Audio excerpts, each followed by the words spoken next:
Hey everybody, this is Matt Clark. I have with me Josh and Matt, who are two good friends of mine, and they are on this call because we're going to talk about a lot of questions people have been having about sourcing products overseas, which is actually a huge expertise of these guys. They've sold in multiple product lines.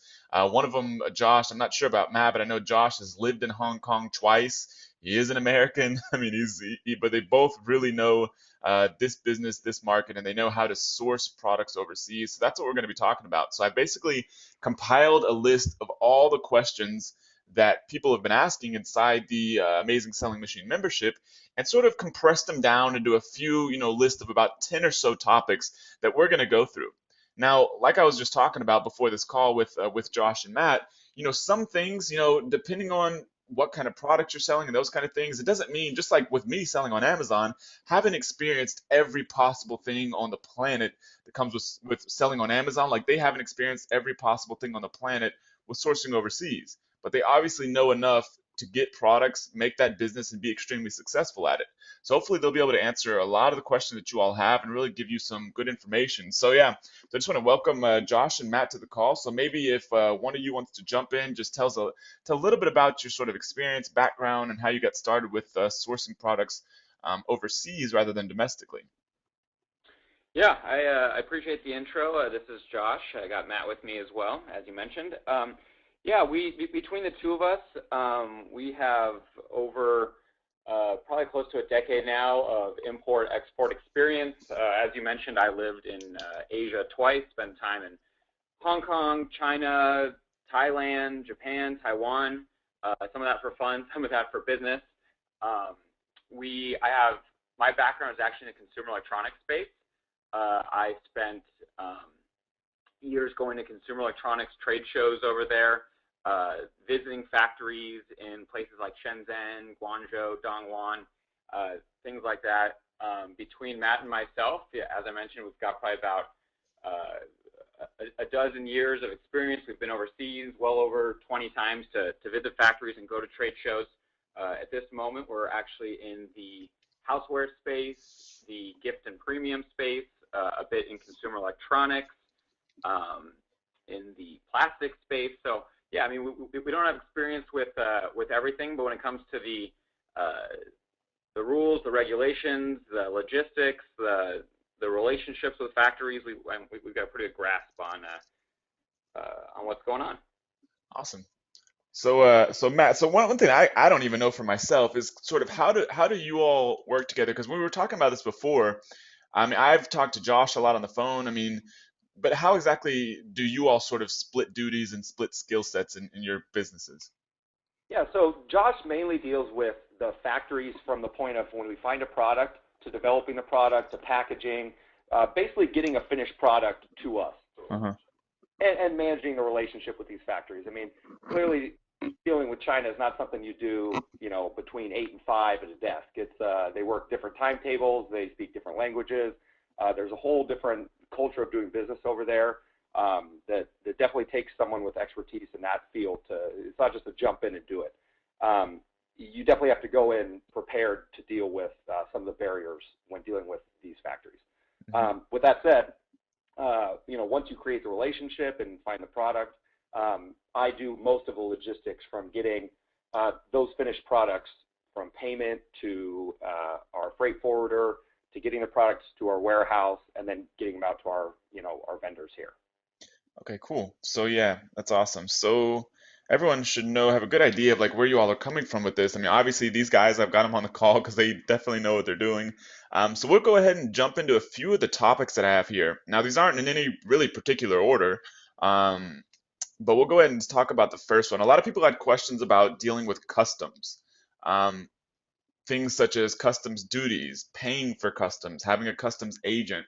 So maybe you all, Matt or Josh, either way, can sort of touch on how all that works and what people sort of need to know to really get in the game. I mean, we don't have to tell people, the extremely sort of down the road things they may or may not encounter, maybe that you guys deal with if you're ordering massive quantities or anything like that. But really the stuff to really help people get in the game as far as first topic being customs duties, payment, agents, and that sort of thing. Okay, so there's two big kind of factors involved in that. First of all, how are you shipping? If you're shipping by air versus, freight on a boat. The rules are different, the players are different, the forms are different, everything's different when you ship by air versus by boat. At some point, if you're, moving any real quantity of anything that's, bigger than a piece of paper, you're going to have a freight forwarder. I would recommend picking up freight forwarder in the United States. A lot of the times with suppliers, if you just deal with one, they'll just kind of push the process along and be like, oh, okay, well, we delivered the freight to the freight company. And you're like, well, who's the freight company? So picking someone in the United States that has contacts overseas, that you can work with them here on the state side to make sure they answer all your questions, to make sure you have a firm understanding of what category for import your product falls under. For instance, we're kind of smeared across the board in terms of our products. Each different category, the United States government looks at each different product category differently. So there's different taxes, there's different fees. At the end of the day, it all comes down to weight and size. But at the same time, you want somebody stateside who you can pick up the phone and call and who can address all those things so there's no surprises, in terms of the bill or in terms of delivery when your product does arrive. So, yeah, another thing just to kind of add on top of that is, one, when Matt says freight forwarder, hopefully the name is it's pretty literal, but they're literally, especially in multiple factories, they're helping you consolidate your shipments, and they're the one arranging the space on the boat or wherever else it might be, or helping you with your container. So they're they're the in between. These factories overseas don't really deal with that side of it, so they pass it off to a freight forwarder. And as Matt said, if they speak good English and they can answer your questions, understand our culture, it's definitely to your advantage. The other thing to be careful about in customs is, as Matt mentioned, each industry is different. There are rules and regulations where one thing to look into is, does your industry have certain approvals? Electronics has certain safety approvals. Plastics have certain approvals with the lead paints become an issue if on your packaging you write that something has a certain approval or that it has a trademark. Make sure it actually does have that stuff, because customs has no problem holding your goods. And if you're misrepresenting yourself or your factory claimed to have some approval and you don't have the number for that approval or anything like that, it could come back to bite you. So when it comes to finding out information about how the U.S. classifies different product categories and products, and then the thing you were just talking about, Josh, what is the best source of information, or how do people typically find that stuff out that haven't done this before? I would say it's working with a freight forwarder that you can call. Okay. Especially when we were first starting to import different product categories outside of our normal, our first couple of product categories, we knew the regulations, we knew what to look for. But as you slowly start to expand, the rules change. Like I said, pick a good freight forwarder on the U.S. because you can call and ask them these questions. How much is it per cubic meter of goods you import in this category? And they can look up the codes and they can tell you how much it is, and you can verify how much you have coming, and you can kind of estimate what the taxes are going to be. Mm-hmm. For instance, one of the products we imported, the bill was like way out of proportion. I mean, it was like 3 or 4 times what we thought it was going to be. And then when we called the freight forwarder and asked what they classified it as, they classified it as like kind of an offshoot of what we thought the product was. Mm-hmm. Well, then when we reclassified it and drew up new documents, the bill came back down to like 20 or 30% of what it actually was. Hmm. So a lot of it is just kind of massaging what category you're in, making sure you know any potential red flags, like Josh said, certifications. For instance, if you're importing a supplement from China, there's definitely going to be FDA implications with that supplement. You definitely want to be careful with the FDA. Make sure that whatever you're bringing in has FDA approval. And that's just one example. If it needs it. Yeah. And then, a lot of times, a lot of the approvals maybe aren't by law. But as I said, make sure that if you say, like electronics has things like EL and UL approval, things that go in your mouth have FDA, things that have plastics have, whatever, let's say you claim it's BPA free, whatever it is, just make sure that when you're claiming things that it's actually true. And if the factory says, oh yes, we have this approval on the product, you say, hey, can you send me the documents of that, just so you have the number, and you make sure that everything is as you claim on both on the packaging and to your consumer. Hmm. So if somebody, they basically have found an opportunity on Amazon that I've taught them to how to do different supplier research online, just based off of what I've sort of steered them to sourcing domestically at first. If they've never sold any physical products, because as we all know, it's a little bit simpler and it can be a little easier to get started. But some products these days, you almost have to go overseas to get any sort of decent price and that sort of stuff. So if somebody found a product on Amazon, the supplier, it looks like the best suppliers are only really going to be found overseas, and then we have a video teaching people how to use sort of Alibaba as a different resource. And I know I was talking with you, Josh, there's a lot of other ways to go about it. But you're saying if they find the product, no matter whether it's on Alibaba or on a different outsourcing site, they basically figure out that it's overseas. You all are saying that the next step they should probably do is contact a freight forwarder? I mean, if they're serious about importing from overseas, definitely at some point you're going to need a freight forwarder. I don't Yeah. know if it's the next step, Hmm. but I mean, like for instance, for example, when we start working with a factory, we'll air over certain quantity of units as a test, Hmm. see what it is. So then at that point you can decide, maybe you can UPS, DHL, TNT, EMS, you can send them over that way depending on how big it is. Yeah. But if you're getting into larger items, you're going to need a freight forwarder at some point. So yeah, I think probably the top 5 things you need to do out of the gate is find a good freight forwarder. Okay. Yeah, I mean, So if figuring it's you're going a, go ahead. and taking in some samples by air and maybe even more than that, so you can start selling and just kind of like getting your footing first makes more sense. But when you're ready to order real quantity Yeah. and to make your decision and go for it, shipping by boat makes the most sense. It's definitely from a cost point. And at Hmm. that point, you want to start talking to a freight forwarder. Okay, cool. So when people are first getting started, like whether they're ordering samples or just a small quantity to sort of get in the game, they'd likely be ordering that by air. But then, pretty shortly after that, because obviously we're teaching them how to get ramped up and that kind of thing, pretty shortly after they kind of want to get the ball rolling with a freight forwarder to really make sure they have everything down, is what I'm sort of understanding. Is that right? Yes.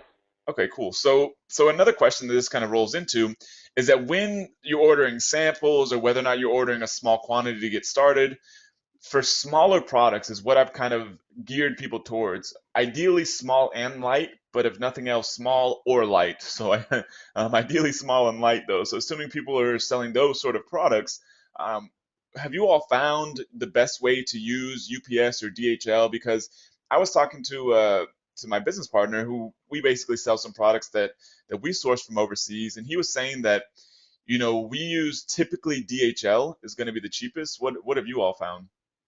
Well, one thing that we found is we have our own UPS and FedEx accounts, Uh-huh. and it sounds like what you're teaching everyone, which we agree with, is when you ship things to FBA on Amazon, you usually use their account to ship it in. So, Yeah. and then most of these people, I'm assuming they're starting businesses, they don't have great relationships with the UPSs and the FedExes. So we ran into the same problem where we said, yeah, go ahead and put it on our UPS account. How much could it really be? Hmm. Uh, It can be a lot. it could be a lot. Lot. So yeah, I mean, we're looking at you know, 3-4 figure bills that we're a little confused as to why it was so much just to ship, 40 samples over. Hmm. So yeah, so one recommendation is to tell the factory, hey, can you please ship this on your account? And can you maybe look at DHL, FedEx, and another method, like there's one called TNT and EMS, which are kind of almost like their USPS. But usually, in my mind, it's DHL or FedEx. But yeah, DHL traditionally is cheaper. But again, it all depends on the province in China, if that's where you're sourcing from. It depends on different factors. So it's worth saying, hey, can you put this on your account? Can you give us a quote for the the cheapest 3 carriers, and we'll let you know which one to use. Yeah, and also it's these factories, they're kind of like the people here in the United States that are maybe just getting started up. They don't ship a lot of, if you're buying from a factory that has bigger, bulkier products or even middle-sized products, they Hmm. probably don't have their own UPS, FedEx, DHL account. So they just go find a broker. So even the prices between different factories, I mean, we might have one factory where UPS is the cheapest, and then another factory might have something the same size where DHL is the cheapest, because they Hmm. just go find a shipping broker, and then the broker quotes them a price. It's just like in the U.S. Everybody has different tiers Hmm. with UPS. Obviously Amazon has probably the best possible pricing you could get, Whereas, me and Josh have decent pricing, but if you're just starting, you probably don't. You have retail rate. Yeah. That's the same. Okay. So if we tell people to, basically tell their supplier, whether they're shipping samples or small quantities just getting started, they tell their supplier, yeah, I'd like you to go price out, DHL, UPS, FedEx, and I guess TNT. I've never heard of them, but either way, it's another shipping method. We tell them to go price out those, have their supplier basically go price out those ones. You all sort of pick the cheapest one. Now, as far as them shipping the product, with samples, they're obviously going to want to receive them at their home, their office, wherever they want to receive them, because they sort of want to touch, feel, play around with them, that kind of thing. But whenever at what point do you think it's safe? Because I mean, you all both not just only source overseas, you all also sell on Amazon. So it gives you all, very relevant expertise here. So whenever they're doing that, at what point are you all sort of comfortable having them send products directly to Amazon FBA? Because I mean, as we know, if like you didn't test them out and they sent 1,000 crappy products, then that can do some damage to an Amazon account. So what point are you all sort of comfortable having them shipped directly to FBA? Well, yeah, like I said, it really comes back down to what you're selling. I mean, we have a couple products that I feel comfortable sending directly to FBA, but now we've kind of gotten into this game where we're playing outside of Amazon with other retailers, wholesalers, et cetera. So we like to have a tighter keep on our inventory than just send it right to FBA. However, we're expanding to other Amazons outside of the United States, and we'll probably end up shipping them directly to Amazon in the other countries. For us, for me, it's just like everything else with dealing with our factories. It's just verify, verify, verify. Don't just ask them to do something. Make sure they send you pictures of the labels they put on. Make sure they send you pictures of the products and packaging before they send them. Make sure you verify the cost of shipping before you just say, hey, can you ship it on UPS? It's a partnership. You want to make sure you're being clear with your expectations with them, and you hope they do the same with you. But a lot of the times you have to remind them, make sure, like for instance, we have like 3 business addresses we use. And if we don't remind our factory where to send the shipments every single time, there's a good chance they might end up like somewhere we don't want them to end up. And with Amazon, it's even more important that everything's done step by step. I definitely think it's possible, but like I said, you want to verify. You want to probably send them the FBA labels yourself. I think what he was asking is when are you comfortable once you receive them and sending them to Amazon? Are you talking about like saying direct to FBA, or just like once we already get them, then when you send to FBA? No, because I know like some of the products that I sell, I mean, I have sent directly to FBA from China, but these are suppliers we've been using for a while. We've placed a test order. We've also, obviously generally placed a smaller order too, and then sort of verified those, and then was sort of comfortable at that point sending directly to FBA. I was just wondering because it sounds like, and I know I was talking to Josh. You all are basically, I guess, already have your own sort of warehouse because you sell outside of Amazon, and you all obviously run a big operation. Most people just getting started, if they really want to run this thing hands off, just for anybody listening, it's not that big of a deal. I actually used to do this myself when I was trying out new suppliers. I'd have the boxes sent to literally my house, and then I would just put the FBA slip inside, the shipping label on top, and then have those sent directly to Amazon. Because Amazon's UPS rates are so cheap, it's a little extra hassle, but allows you to touch and feel the inventory. So that's a perfect option. Not a big deal. You have the company overseas, send it to your house. From your house, you send it directly to FBA's warehouse. Not a big deal. But I was just wondering, because do you all actually have products right now sent directly from overseas to FBA, or you sort of just don't do that as part of your operations? So we've never had products sent from overseas to FBA. Now, obviously, you guys have found a strong factory that you've worked with for a while, that you've QC'd well, that you feel confident in their capabilities. And it's for us, it's a combination of things as to why we don't do that. As Matt mentioned, we sell on additional channels besides Amazon. We're ordering in bulk because we're ordering from a freight forwarder and they're consolidating our shipments. We like to receive them all in one place and then ship them out accordingly. We like to kind of be in control of our own destiny, if you will. But at the end of the day, my advice, and it totally depends on the product. If it's a product that doesn't take a lot of technical expertise to produce, which I know is one thing you've been encouraging to your users here. Yep. Say, a spatula is a spatula. So once you get a couple good shipments, do whatever you feel comfortable with.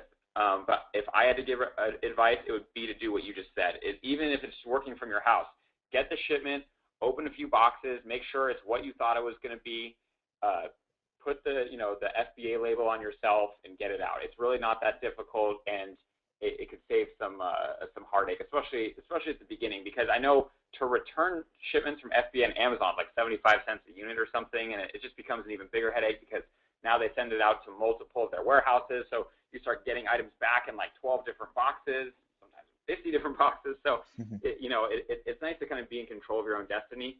At the end of the day, hopefully, everyone here can grow to the point where they've got a large business and they have an overseas operation and they have a team in Hong Kong or China that's not only doing quality control but is also overseeing the process. At that point, in my opinion, is where you can start really shipping direct. But out of the gate, I would recommend that you touch it before it hits Amazon. Well, Matt, like you were saying, Amazon's UPS rates are literally dirt cheap. So Mm-hmm. even for some of our bigger items, it's still worth it for us to hold it, check it out, verify everything is the same as the last shipment, Mm-hmm. and then send it off to Amazon. I mean, if you're doing everything right and your margins are good, you should have an extra 30 cents, 40 cents in there for each unit for shipping to Amazon. Mm-hmm. Yeah, that's a good point because I know some boxes that I'll send to FBA, even from domestic sources. But either way, like it'll be like a 60-pound box and it'll be like $12. So pretty much anywhere in the U.S. you're going to get pretty consistent rates like that. So it's not that big of a deal. I know some people are overseas, so I mean, I've obviously everybody in the membership, Josh and Matt probably didn't know about this, but everyone in the membership has been given like a free 90-day trial to Earth Class Mail.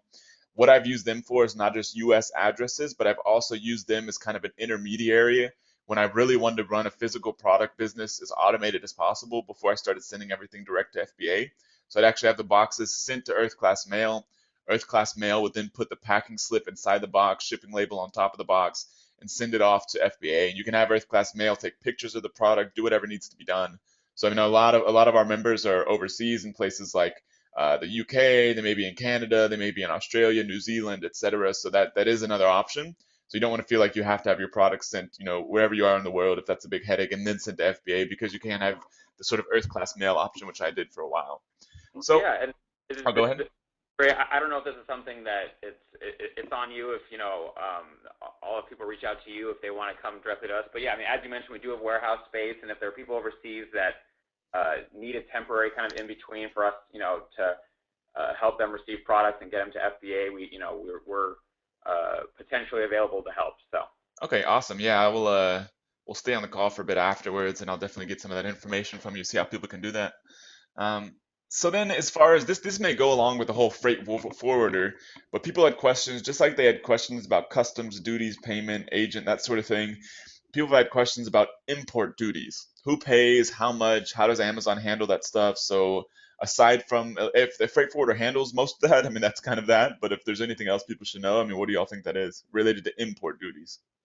Yeah, well, so like I said, we've never sent anything straight from China to an FBA warehouse, so I Hmm. don't know in that sense who would handle. I mean, like with UPS and DHL, you prepay all that as part of the service charge when if China ships a UPS or DHL, you pay them and it's built into their price. So and then Hmm. UPS and DHL in the U.S. handle that. Hmm. But on the freight forwarder side, we get a bill about 2 or 3 days before the product's going to arrive at our warehouse. Hmm. Usually once it hits the docks, they verify the shipment. Then our freight forwarder sends us a bill, verifying how big the shipment is, when it will arrive, and we have to send them. We have like a 3-day window to send them a payment. And Hmm. then once they receive that payment, they'll release the goods to us. And that breaks down what's the customs fee, what's the import fee, what's the tax rate, what's the LTL delivery charge to our warehouse. And it'll give you a big breakdown of all the charges.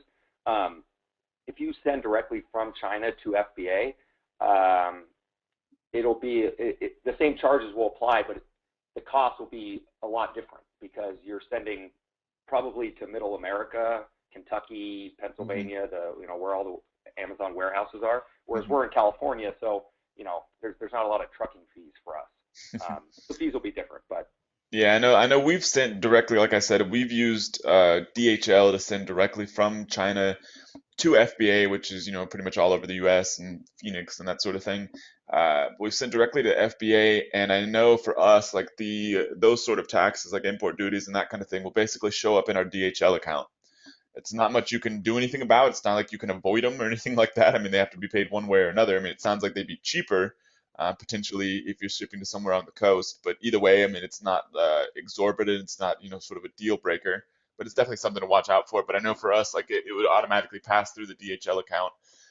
So yeah, so that's good. So here's another thing in regard to getting samples. Now, when sourcing overseas, you pretty much always want to get samples because you never really know what you're going to get. A lot of people have asked me, like, if you're buying domestically, do you always get samples? Answer is no. I mean, if it's a company that I think is extremely reputable, if it's a pretty standard product, it's not like I'm getting anything manufactured unique or anything like that. Then a lot of times won't get samples. Sometimes I will if I think the company's a little, potentially shady or just, seems a little weird. But a lot of times I won't get samples because they're pretty standard products. But overseas, on the other hand, you never really know what you're going to get. So people pretty much always want to order samples. The questions that people have had are typically, we've talked about this a little bit about the best way to get them shipped, how many samples you can get, what's the typical cost. I mean, cost obviously depends on the number of units ordering, but sort of how that game typically works. Like if you, Josh and Matt, were sourcing a new product, say it's a small product, typical, let's just pick something random, typical household good, non-mechanical, small product that you want to source overseas. You found a supplier. You're like, okay, I've never dealt with you, supplier. I'd like you to send me some samples. What would you expect in terms of cost, shipping method, shipping time, and all that sort of stuff at that point?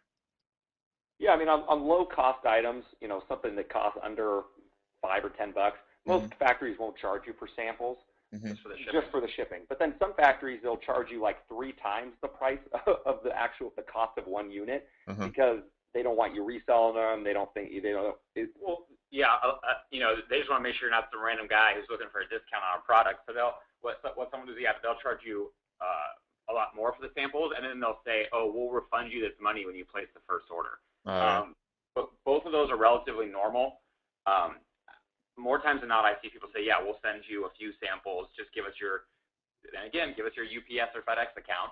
And then my response is usually, can we ship on your account? We're having some issues with ours. And because it's a small dollar amount, can you take PayPal? Because we'll get to this shortly, but usually they require a wire bank transfer, and for $30, it costs $20 or $30 just to do the transfer. So it's like it's not worth it. But a lot of times they'll say no, we don't have a PayPal, and you got to do what you got to do. So it's a factory by factory. Oh, okay. So if you're getting like say 2 units, 2 samples sent over to you, maybe 2 slightly different variations of the same product, 2 samples sent over, they're both under a pound each. What do you think you would expect to pay? I mean, obviously it's going to be a ballpark, but what would you expect to pay in terms of shipping to get those sent to you outside of any cost for the actual units somewhere in the U.S.? Between $30 and $50, maybe. Yeah. Okay. Okay, cool. So that's and good too, to also, know. when we work with factories, sometimes we'll get like 5 or 10 samples. Even if we're not totally interested in all the samples, we like to see the quality of all the products they manufacture. Is it consistent? Do they all work well? Is the quality, are the materials good on all the products they offer? Just to kind of get a better, because essentially you're not just buying the product from the factory, you're buying the factory. Right. Their processes, the way they write emails, you're buying the whole experience. So to speak. Scary, isn't it? Yeah. And so it's nice to have as much information as possible up front. And so I would assume that, like, typically with that sort of deal, I mean, the majority of the cost you're paying is in shipping, especially if you're ordering small, low-cost items. So adding another like 3, 4, 5 items is not going to ramp up any sort of cost. It's not like you're going to be paying 5 times that 30 or $50. It's maybe a little bit more in shipping, but not much else. And exactly. And the more not technical, but I guess the more advanced the product, the more samples you want. You want like 6 samples. One, maybe you can order 10 or 15 and try sending a couple to Amazon just to see if it takes. But that's a different story altogether. But it's sometimes good to get more than one because obviously, if it's more technical, you want to see the consistency sample after sample. Now, obviously, the factory could still kind of, I won't say fake it, but they always can pay special close attention to those samples. But at least you're getting a feel for their general consistency. And it's a good start. Okay. So this we've kind of covered, but I'll go ahead and ask it again because a lot of people have asked questions related to shipping. So when you're ordering products overseas, this isn't just samples. This is when you're placing your real orders. When and how is shipping typically paid? I mean, you've got to obviously pay for your cost of units. Now, I know for the products that I sell that I source overseas, a lot of times if it's something that's, obviously everything we recommend doing private label. That doesn't necessarily mean you're getting something custom manufactured, but you're ordering a private label product, so they at minimum have to put some sort of label or packaging on the product. So when we do that, we typically put 30% up front and then basically pay the remaining 70% whenever the product's ready to ship, including shipping, depending on whose account we're using and that kind of thing. So for you all, I mean, I don't know if it differs between product type or anything like that. So when and how do you typically pay for shipping? Yeah, I mean, 90 to 95% of our factories want 70/30, like you just explained. Mm-hmm. Some factories will let you on the remaining 70%. The more established factories will let you pay the balance upon receipt of the bill of lading. So Mm-hmm. if you are shipping on a boat, they'll give you an extra 2 or 3 weeks by letting you put it on a boat. And then before it gets to port, you pay them, they issue you a bill of lading, and then you give the bill of lading to your freight forwarder, and then they release the goods to you when it gets there. Okay, so the bill of lading would be something they would send to you via email, and you sort of send that over to your freight forwarder who knows what to do from there. Yeah, it's not always via email. Some of them will do it email. Some of them will ship it, like actually, FedEx it in an envelope. But Mm-hmm. yeah, I mean, essentially, the freight forwarder needs the bill of lading to release the goods to you. Mm-hmm. Okay, so the last, I mean, specific topic, I got a couple other things I'd like to get you all sort of input on, but the last specific topic is related to freight insurance. Probably another thing freight forwarders got to be able to help with, but how does that typically work? And do you all get it? If you all do, how does that work? We don't have freight insurance from our freight forwarder for the Mm-hmm. actual shipment on the boat. Mm-hmm. Once the goods arrive at the port and they clear the customs warehouse, we have insurance through the forwarder from the warehouse to our from their customs warehouse to our warehouse at our office. Mm-hmm. But that's just basic like LTL freight insurance. Boat insurance is, when I looked into it, relatively expensive in what I consider relatively low risk. Mm-hmm. I, the boat sinking or setting on fire, for any reason not getting our goods is not really a real concern of mine. Mm-hmm. I've definitely heard some stories that happen. Yeah, I mean, I'm sure there's horror stories out there. But, like I said, if you're shipping low weight, relatively low cost, I mean, if one of our shipments didn't make it over, it wouldn't have that big of an effect on our business. I mean, it'd be disappointing. But if we paid freight insurance for all of our boat shipments, it would well outweigh the cost of if one shipment didn't arrive in our experience. Mm-hmm. So the insurance you all do get is just through your freight forwarder, so they pretty much are able to set you up with that, manage that, and that sort of thing. Yeah, it's standard as part of their price. Oh, okay. Cool. So, yeah, I mean, that pretty much covers these specific topics we had to cover, but it's got a few things just sort of help people out, help people understand this kind of thing, because we've kind of just really dove directly into the sort of nitty-gritty of this kind of thing. But, you all have obviously been doing this stuff for a while. I mean, I think believe you all had between 10 and 12 years combined experience doing this. So there was at one point, not now, it hasn't been any time recent, but there was at one point you all were just getting started with considering or maybe just jumped in to sourcing products overseas. So what advice would you give to somebody, where you all potentially were 5, 6, 7 years ago, with just getting started with, I've maybe have sold a physical product before, maybe I haven't sold a physical product before, but I really want to start getting products overseas because there's obviously a massive cost advantage and typically, not any sort of difference in product quality, possibly even higher. So what advice would you all have for people just getting started with sourcing overseas? Because there's a lot of uncertainty, obviously. I mean, when you're learning anything new, it doesn't matter what it is, learning anything new, there's always like, oh crap, what are all these, acronyms? What is it? You have to get insurance and duties, that's where all these questions come from. But once you do it, I mean, it's not that big of a deal, but it's a matter of jumping in and getting started. So what advice would you all have for people just getting started with this? Um, I guess my advice is, I'm sure Matt will give more logistical advice, and I'll give more relationship advice. But yeah, I mean, at the end of the day, China, because I think that's where majority of the products that we're talking about are coming from. China is clearly on the other side of the world, and it's clearly a different culture. And just I guess be patient. Also, in some ways, and I mean this with the most respect, treat them like children, but in regards to making sure that every little detail that you think, oh, common sense would say that they should do this. Well, make sure that you actually say it. Make sure that you are confirming things. Make sure maybe if you're looking for a good deal on your samples, that you tell them your capabilities. I mean, you're building a relationship. So at the same time, you remember that you are building a relationship, and they're not they're your slaves, right? You're still you're creating partnership and a relationship, and you're looking for a factory that wants the same.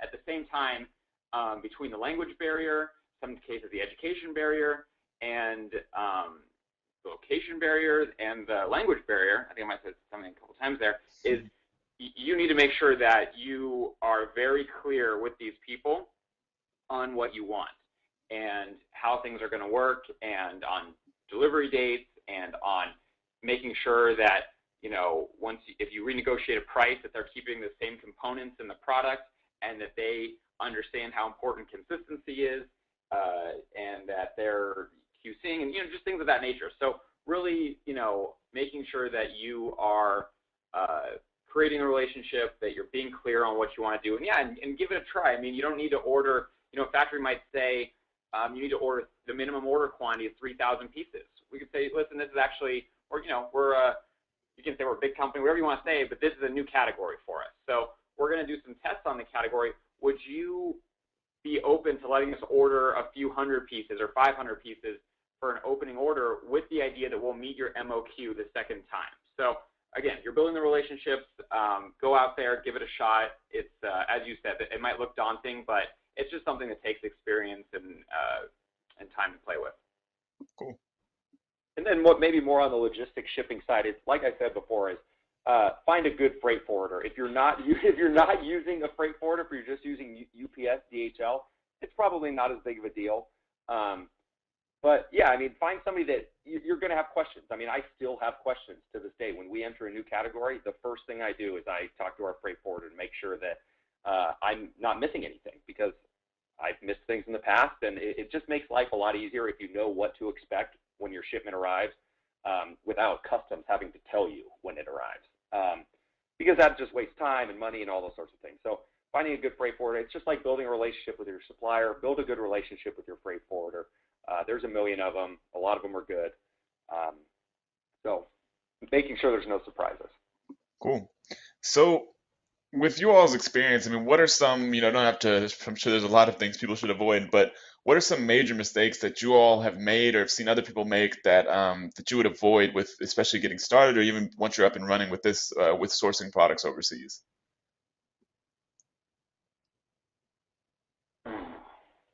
Well, Matt's got a thinking face on. I have a couple answers as well, but just a quick step back and a small little nugget of advice for you guys going back to the customs thing. Make sure that every one of your products that you ship has "Made in China" written on them. I was thinking about that. That's something that we ran into in the past, is that when you're bringing things in and packaging, you obviously want your UPC code on it. Each product needs to say "Made in China" somewhere. It is the law that when you sell a product, it's got to say where it's made. Obviously, if it's not made in China, don't say "Made in China." It's made in Taiwan, made in Japan. That's a little advice for you. In regards to things to look out for, I mean, it's the whole process. Like we said, I mean, it's doing what you can. Obviously, you know, a lot of you are just one man or just one woman, but making sure that the QC is staying, you know, up to par, and that you aren't, you know, that you're doing everything you can to follow the rules of customs, so your goods aren't being seized. But I mean, I think a lot of it's perspective too. Is, you know, a lot of times as business owners, we get caught up in certain aspects of the business that we think matter more than others, and we maybe neglect other aspects of the business. Luckily, Josh and I have a good partnership in business, and, you know, he'll catch certain things that I might miss. So it's really just kind of changing your perspective. I mean, kind of going through every aspect of the process in your mind, from the supplier point of view, from the freight point of view, from the customer point of view. I mean, you know, like, I know if you're selling like a lightweight, you know, if you're selling something like a spatula, and you're like, well, how could they possibly mess up the spatula? Well, let me tell you how they can mess it up. It could be a different size. It could be a variation of the color you ordered. I mean, or material. You know, it's like one of those things where if your customer is absolutely going to notice. If everybody in the review says, oh, this is a great black handled spatula, and they get it and it's like a washed out grayish color spatula, someone's going to notice that. And so it's one of those things, it's just kind of looking at the whole process and each shipment individually to make sure that it is what it was last time, and that, you know, it is what it is moving forward. So the key in all that is clearly finding good factories, right? I mean, that's in all things of business, all about finding good relationships. It's just sometimes harder than others, you know, to make sure, you know, all your factories are never going to be amazing. Everyone's going to have their pros and cons. I mean, obviously you want to make sure they're all good, but So things like that do happen. So just being aware that, what are the worst case scenarios, trying to cover your bases as much as possible. And then if things go wrong, you got to adjust accordingly. So Mhm. I guess it's kind of like all facets of life, but maybe a little more inconsistent and touchy at times. But it's a rewarding experience, and from a margin standpoint, it makes sense. And from obviously there's a lot of people out there making a lot of money in the import and export game, and there's a reason why. Yeah, cool. So the last thing I have here, just for you all to touch on briefly, almost like a motivational thing for people when they're doing this is, how has sourcing overseas changed you all's business? I mean, I'm not sure exactly. I know I've talked with Josh about a few other things you all are involved in, but obviously a big part of it is selling these physical products you're getting overseas. So, I mean, how do you think sourcing overseas has really changed your business? I mean, changed your personal, relationship with your business, all that sort of stuff. I mean, what's the big benefit, I guess? Sourcing overseas, I wouldn't say it changed our business. It is our business. Hmm. We have multiple consumer brands. We sell into retail. We sell at Amazon. We sell other places. And all the products, I mean, we have half a product with some cool packaging is made in the U.S. Everything else is made overseas. Now, are we patriotic? Yes, we'd love to be made in America or different places. Are we exploring opportunities to bring more domestic? Of course. But at the end of the day, importing overseas is a big business. It makes sense. There's some great suppliers over there. From selling on somewhere like Amazon from a competition standpoint, it's been good to us. I mean, I think creating these relationships and finding the factories that when you have a cool, unique, fun idea that they're able to execute it for you, and sometimes at a relatively inexpensive price. It's been working for us. So yeah, we're obviously big proponents of doing business on that way, and Awesome. So, so I think so yeah, I got a couple things I want to touch with you all, after we get off this call, but I'll go ahead and stop the recording. So, just to get, things related to the whole warehouse and that sort of stuff. So yeah, I mean, thanks for jumping on this call with me, Josh and Matt. I'm sure members would love to hear more from you all. But yeah, thank you very much. And yeah, like I said, we're going to continue here in just a second.